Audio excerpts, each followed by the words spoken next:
All right, hi and welcome back. In this video, I want to talk about various asset classes, so stocks, real estate, crypto, everything. Um, as I said in the video on investing fundamentals, I think you should have the bulk of your money in real assets as compared to monetary assets and in cash flow producing assets, so that you can invest and not speculate on what other people do. The prime categories, if you think of a cash producing real asset, is real estate and stocks. So those are the two main categories. I think that's where the bulk of your money should go. And it's also the two categories that historically probably produce the most millionaires and billionaires. It's a proven model. And yeah, so I think I want to start with those two and just speak about both of them at the same time, stocks and real estate, and a bit the comparisons and differences. And then later go into all the other asset classes. And then on stocks, there will be more videos with a lot more details of how do you do it? Do you invest in individual stocks and ETFs, actively managed funds, etc., etc. So if you compare stocks and real estate, maybe I can start with my reasons why I really like stocks and became kind of a stock market guy. What I like about it is, first of all, it's accessible. Everybody can do it, and you can today buy a global ETF and you're invested in the stock market and you're in it. For real estate, at least if you want to buy flats or houses yourself, it's a lot more. You have to have a lot more knowledge about it, and there's a lot more work you need to do. You need to talk with whatever your lawyers, and you have to go to the city to do the transaction, etc. So stocks are very accessible. That's something I like. Um, the next thing is stocks, at least if you invest in an ETF, for example, or in a fund, are basically zero work. If you invest in real estate, you basically buy a job. Or you can outsource that work, get a property manager, a Hausverwaltung. But in the end, you will always have some work. If you have some bad renters in there, you have a problem. You're somewhat tied to this location. Maybe once a year, you want to at least see the piece of real estate you bought and go there. So it's more work. And maybe another thing that I see with real estate is it really ties you to a certain location. With stocks, you could decide tomorrow you want to live in Brazil, you still have your stock portfolio, everything is fine. With real estate, you're more tied to a location. And one argument that one befriended investor once had that I found interesting is that he says, if you have real estate and let's say the government tomorrow decides to introduce a property tax of 2%, for example, that you pay 2% of your property value every year. If you make a 4% rental yield, that suddenly means you have a silent partner who takes half of your money, and you can't really do anything, right? You can't run with it. It's there. It's in the country you bought it in. And if there's shit happening in this country, you're somewhat tied to this country and tied to the regulations there.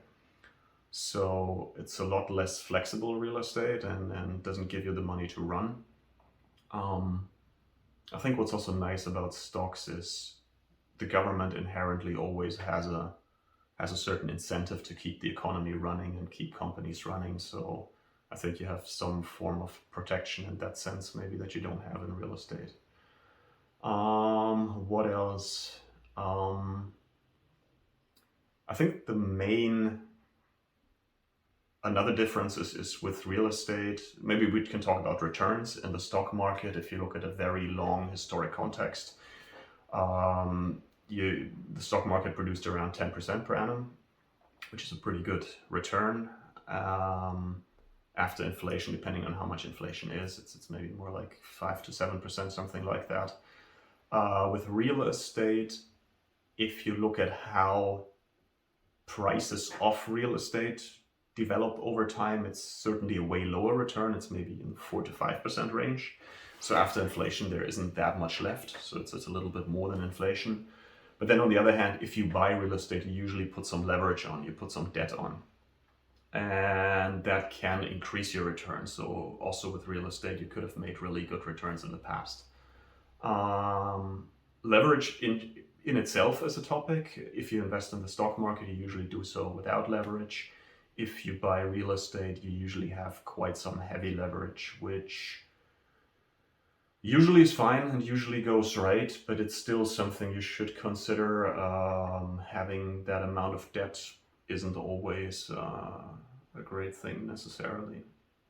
And then the final difference, I think, that's maybe one of the most important ones, is if you buy stocks, you also buy a real asset, but the thing is you see the price of whatever you bought every day. So if the stock market goes down 30%, a lot of people just freak the fuck out because they see that their asset now is worth 30% less. If you buy some real estate, nobody comes and rings at your door every day and tells you how much he or she thinks your flat is worth or your house is worth. You just don't give a damn. You just bought it for the long run. You don't see the short-term fluctuations, and you don't care about the short-term fluctuations because you bought it for the long run.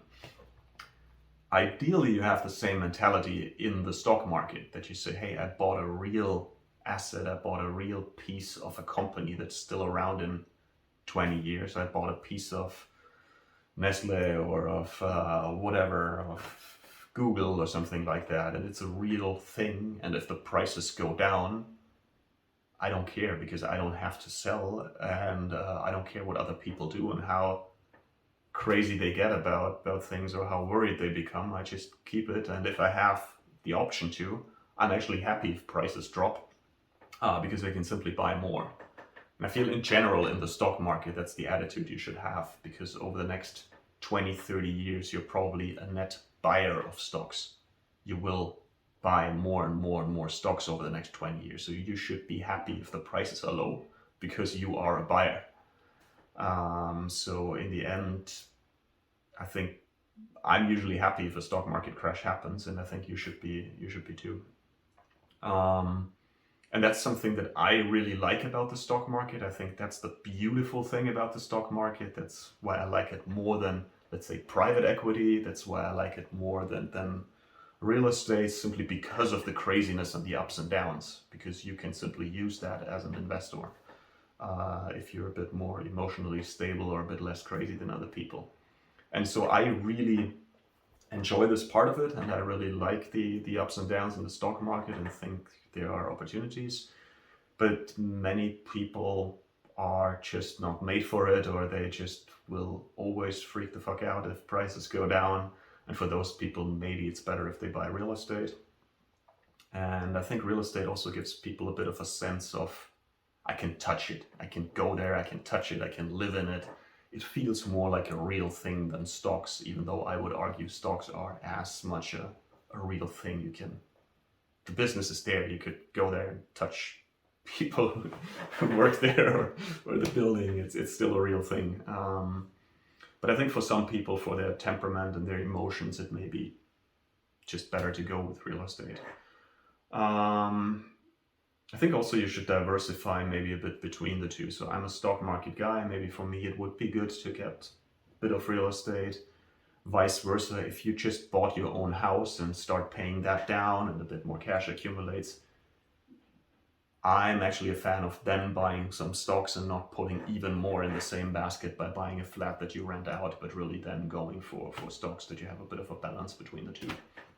For all of those reasons, I'm a big stock market fan. But then again, I also think real estate is a very valid thing. And if you want to build up that skill set to become really good in real estate, go for it.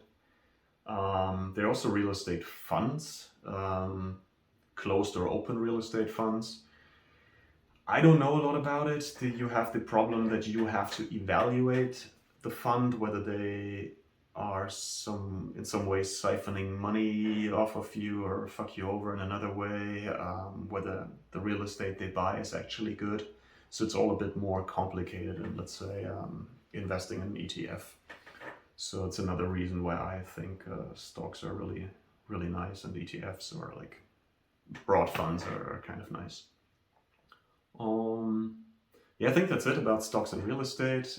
In terms of investing in companies, there's also private equity, which means that the shares in the company or the pieces of the company aren't traded in the stock market publicly, but they're traded privately, so you can privately buy a piece of a business. Um, Usually you don't have access to that market. It's mostly a professional investor market, private equity, and it's also something where it's very illiquid. You're stuck with it. It's not that easy to assess a company. So I think that's kind of venture capital and private equity should be kind of out of the question for you. Um, Another real and potentially cash producing asset would be something like agricultural land or forest. I really like the idea, and I always like the idea because not a lot of people do it. And I think maybe there will be times in the future where something like that, like some agricultural land, some forest, will be very valuable. But then again, you have to put some research in, you have to know about it. I've never put in the time to understand it. And so for myself, I'm not invested yeah, in agricultural land. Let me see what else. Um, yeah, maybe those are the main cash producing investing assets. Maybe we go now to the to monetary assets, or to not to monetary assets, to assets that don't produce cash flows. Um, Maybe let's start off with cash in various forms. I do think you should hold some cash, so really bills and stuff that you can, in the worst possible crisis, pick up and run with. So have a couple $1,000 that you can tomorrow take your money, hop into a train, and leave the country or something like that. I think that's always a good idea. And when it comes to cash in the bank, I think you probably don't want to put everything you have in the stock market or elsewhere tomorrow. So I think it's good to have some cash. I think you should always hold maybe 10 to 20% cash, that you have some flexibility to buy more if the market crashes, something like that. If you're just starting out and you have 100% cash right now, maybe don't convert everything into stocks, but hold 50% cash that you can over the next year or two buy more. In terms of bonds and stuff like that, uh, I'm not a big fan. You can, for diversification reasons, also put a bit of money in bonds. You have a bit of stocks, a bit of real estate, a bit of bonds. They behave a bit differently. They're not as volatile as stocks, so maybe that's a decent diversification. Government bonds or corporate bonds. I probably would prefer corporate bonds over government bonds. Um, but in general, like, don't I wouldn't really do it. What else do we have? We have other non-cash producing speculation objects. You could buy an old timer, you could buy art, you could buy whatever, Pokemon trading cards, or whatever you think will be valuable in the future. It's not really my thing. I never build up the skill set in any of those to really assess them. Again, I find speculation is it's a very difficult game, and not really my thing. I would probably stay away from it, and that's that. Now we come to precious metals, gold, and other precious metals. Historically, gold has always been something like a safe haven. That means in times when people lose trust in the system, in the financial system, in the political system, gold usually does quite well.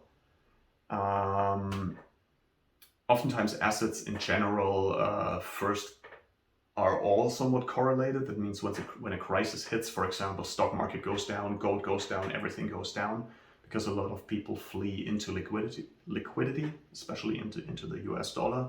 So you sometimes have, when a crisis hits or something like that, that everything goes down. There's a big correlation, but then things usually behave differently, that gold actually does quite well in times of stress. So I have gold, I'm a fan of gold as a hedge for the worst possible case, for a crisis. What else? I think I would, for this reason, because for me, the way I think about gold is this. I have the majority of my money in stocks. As long as the world keeps spinning and everything keeps going, I will make very, very good money with my stocks. So the only thing I need to do is to prepare for the case when shit happens and the world doesn't spin anymore, or when like things really get bad. And that's where gold comes in, that I think if a crisis hits, I can use my gold to really survive and buy things, etc. And B, if it's not the worst of all crises and I have some confidence in everything, I can use that gold and then convert it into stocks. So I will definitely get, maybe cash will be useless at the time, I don't know. So you can use your gold and buy some stocks for it or something like that. So that's how I see gold, basically as a hedge. I have a small part of my money in gold, but it's really for the worst possible case. Gold is a not cash producing asset, so in the long run don't expect any returns from gold. It's good enough to beat inflation probably over the long run. There's a saying among gold investors that gold will always buy you one really nice tailored suit, and that has been the case for the last hundreds or thousands of years. At the moment, 1 ounce of gold is at $1,600, so that will be a really nice suit. But the point is, gold keeps its value and beats inflation. That's kind of the idea behind it. You're obviously dependent on other people's trust in gold. But the argument you can make for gold, that throughout human history, for the longest time, gold has always been valuable for people. Maybe talking about other precious metals, I always also liked silver. Maybe that's one more point on gold, in terms of how should you buy gold? Should you buy some digital certificate, whatever? Should you buy physical gold? Where do you store it? I'm a fan to have at least part of your gold really in a format that you can use in the worst possible crisis. So that means in physical form and in smaller increments, that you may have some coins or something like that. If you have like a 500-gram gold bar, it's not that easy to actually do something with it if a crisis hits. So a little bit of the gold you should probably have in things that you can really use in a crisis, and then the rest you can buy in bars or something like that. So I always prefer physical gold, and I think it's also good if you can buy it anonymously.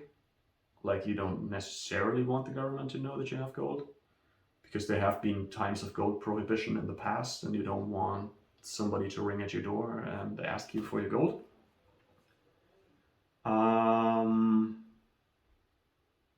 Yeah, talking about other precious metals, I always preferred gold. I think silver is kind of cool, and if you look at the difference between silver and gold, and kind of fluctuates the ratio between the two. And I was in the past inclined, when silver was very cheap, to buy silver. The only problem is, in Germany, for silver, you have value-added tax. So you pay 19% value-added tax if you buy silver, but if you sell it, nobody gives you that 19% back, right? So basically you make an investment where right as you start, you already lose the first 20%. That's why I don't like silver in Germany. Gold is free of value-added tax, so you can buy high-grade gold without paying any taxes. And yeah, that's the reason I always went with gold. Other things like platinum, etc., I have no clue about, but it probably similar than silver, I would suppose. That's that. What else do we have? Cryptocurrencies. I think I talked about it in the second video about like that. Well, let's start off differently. I think there's a place for cryptocurrencies. I think there's a place as a store of value similar to gold, that maybe Bitcoin in the future, when there's a loss of trust in the system, that people will also that Bitcoin will retain its value, and then people see value in Bitcoin and see that as a safe haven. But I don't know. Like I'm clearly more confident that gold will still work as a safe haven than any particular cryptocurrency.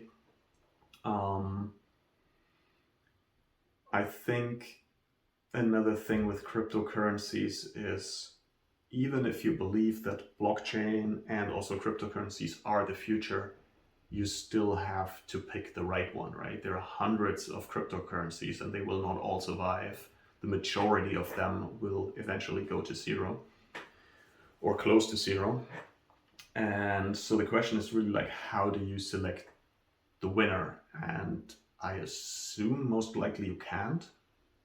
In the stock market, it's kind of the same thing. Like if you told a person 100 years ago that whatever, aviation and airlines and everything will be a big thing, everybody will fly around in 2020 or 2022.